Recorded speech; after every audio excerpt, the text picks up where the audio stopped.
Hello mga dads! Welcome again to my channel, Mark TV. At sa araw nito, ang tatalakayin natin ay kung paano mag-pump down ng isang split type aircon.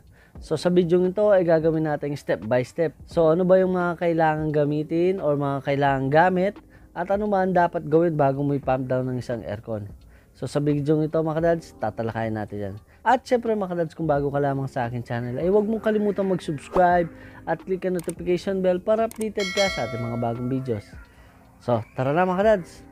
Let's go!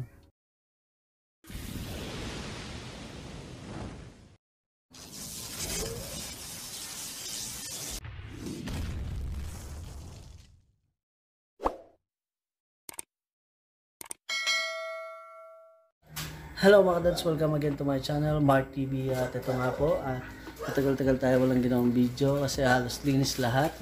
At ito naman, ipapump down natin yung Sharp JTEC inverter. So hintayin lang natin siyang umandar. Hanggang ngayon kasi hindi pa siya umaandar.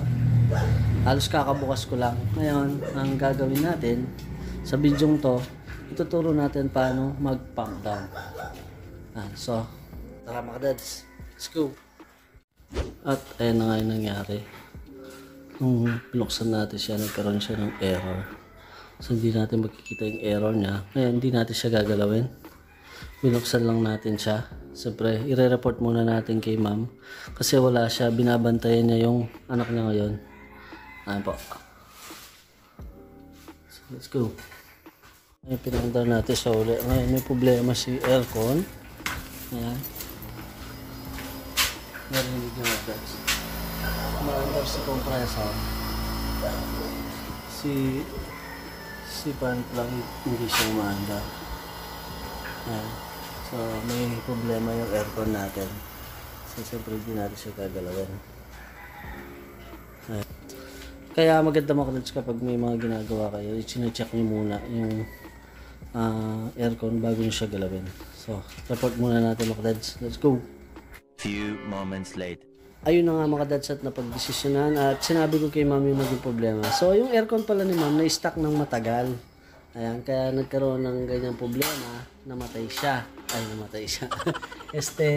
Ayun. Yung fan motor niya hindi na umiikot. Nakita niyo na mga dads, pero yung compressor umaandar. Tapos, namamatay yung motor. Nagkakaroon ng blink. So, nagkaroon siya ng error. Pwedeng board, pwedeng fan motor, or capacitor mga dads. So, kasi nagbibigay naman ng signal yung indoor, kaya umandar si compressor. So, kakalasin na natin mga dads, no choice. So tara mga dads, let's go. At ang gagawin natin mga dads, ayun, dahil nga hindi umaandar yung fan motor niya, gagawin natin, isasara na natin yung discharge niya. So bakit? Para makasave tayo ng preyon, kahit ilan lang mga dads, kahit konti lang, kasi sandali lang umaandar yung compressor niya. Ayan, sasara na natin to. Sabayin natin to mamaya. Wait. Yan. Hindi pa. Pag on. Nandun yung compressor. Nakita nyo. Bumababa. So, sasabayin na rin natin.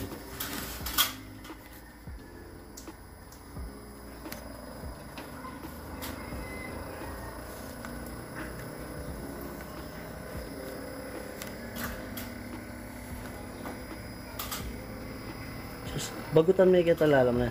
Bagot! So, ayan. Save natin yung preyon. So, okay na siya. Tingnan natin. Ayan, nakapag-save tayo ng preyon. Pwede na natin kalasin. Kinigabi ako. Kalas! Let's go! At syempre ang una natin gagawin mga dads, ay akit tayo sa hagdan, then tatanggalin na natin tong gauge manifold natin kasi nakapag pump down na tayo, hindi na natin gagamitin itong gauge manifold. Ayan, si partner ay tinatanggal niya na yung mga tornilyo dito sa bracket natin. Habang ako naman mga kadads ay tinatanggal ko na yung mga flare nut natin. Ayan.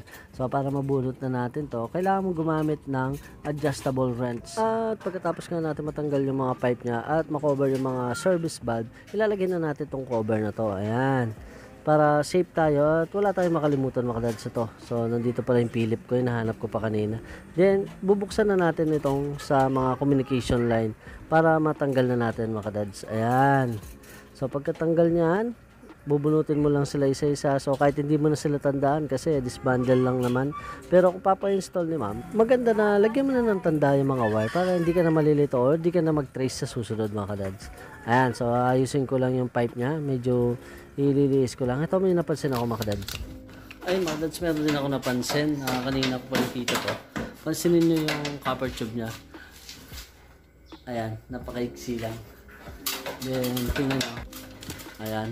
So, ito nga pala sa mga dati po, yung mga naging customer ko, o yung mga kapwa ko technician, na back to back lang, bakit 10 feet daw yung lalagay. Ayan. So, bakit nga ba 10 feet? Ito mga kadads, ito, dito muna tayo. Wala siyang 10 feet. Ayan, nasa ano lang siguro siya, 3 feet or 4 feet yung nilagay na copper tube. Ngayon, ang kinaganda kasi ng ano mga kadads, yung standard kasi ng mga split type ay 10 feet minimum.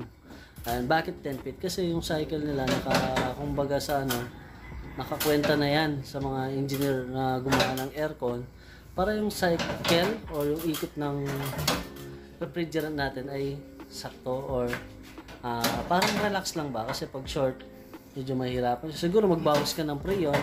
So marami kasi akong nabasa ng mga ganyan sa mga page na yun, dinidebate nila na okay lang daw maigsi kasi babawasan mo naman ng preyon. Okay, so pwede naman mahaba. Pag mahaba, dinadagdagan natin ng preyon, di ba mga dads? And so, para sa inyo mga dads, sa mga master dads yan, ano ba yung tama? Okay lang ba na konti pero babawasan mo yung preyon? Or mas maganda na minimum 10 feet na yung gamitin? So, i-comment nyo sa baba mga dads. Ito, palasin na natin. Matanggal na natin yung mga copper tube, ayan. Then, titape na lang natin to, yung communication line. Then, tatanggalan na lang natin dito. Ayan. So, nasa 1, 2, 3 feet lang to mga kadads. Ayan. O, yun. Nasira yung fan motor niya.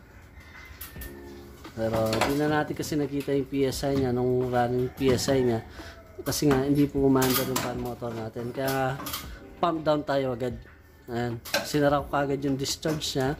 Then, sinabay kong sara yung sanction niya kasi within seconds mamamatay yung compressor, baka bumalik yung pressure, hindi natin makulong. At least yan, pag in-install ulit at ni-repair, magagamit pa nila ulit. So, let's go! At syempre mga kadads, pag natanggal na natin lahat, pwede na natin ibaba itong outdoor natin. Oops, tumatama dito, dahil gigilid natin. Ayun, so ganun lang kadali magtanggal ng outdoor mga kadads.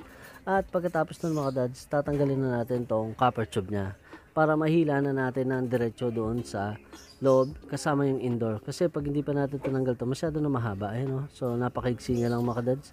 3 feet lang siya. Then idediretso ko na lang ng konti yung copper tube nya dito. Para pag hinila ko siya doon sa loob, diretso.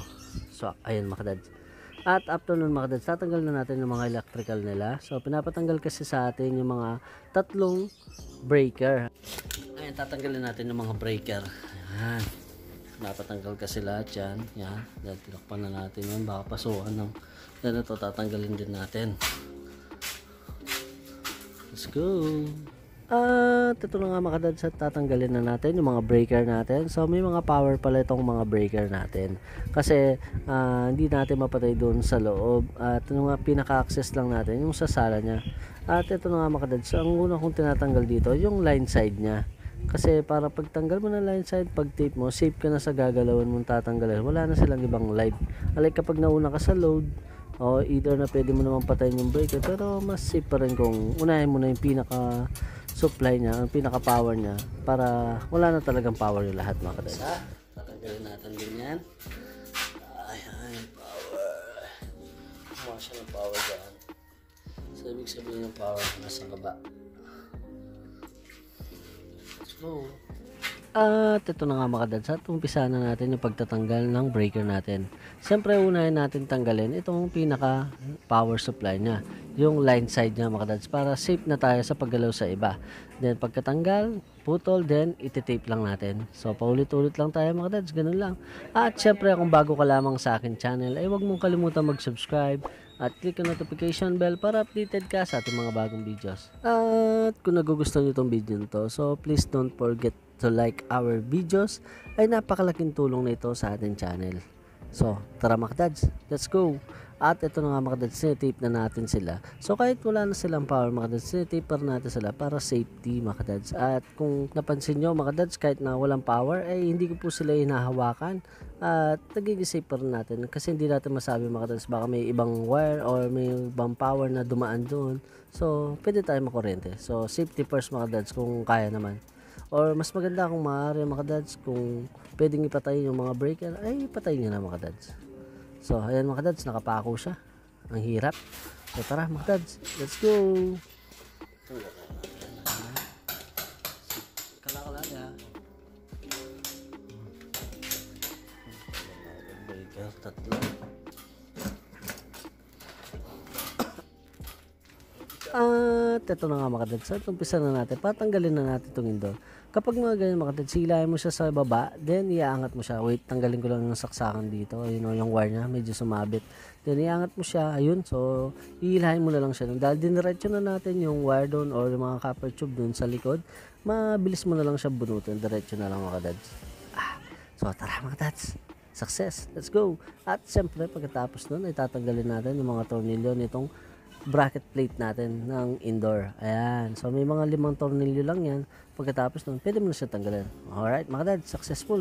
Let's go! Ayun na nga mga dads, at natanggalan natin yung indoor saka outdoor niya. Ayan po. Ang pinaka the best na mapapayo ko po kapag magre-relocate kayo, make sure na i-testing nyo muna yung aircon. Para masigurado nyo na wala siyang error, wala siyang problema. Kasi minsan hindi natin alam pag tanggal natin, meron na pala siyang error. So for safety lang sa mga kapwa ka-technician, mga kadads dyan, na ayun, may balak or nag-uumpisa pa lamang. So sa mga veterano, alam ko, basic na lang sa kanila to. So advice ko lang po na i-check nyo muna po yung aircon bago nyo po siya tanggalin. So para pag in-install nyo ulit, wala pa tayong problema. So hatid na natin kay ma'am. Hindi niya na ito papa-install. Lilipat na sila ng Bulacan. So good luck sa mag-install sa Bulacan. God bless!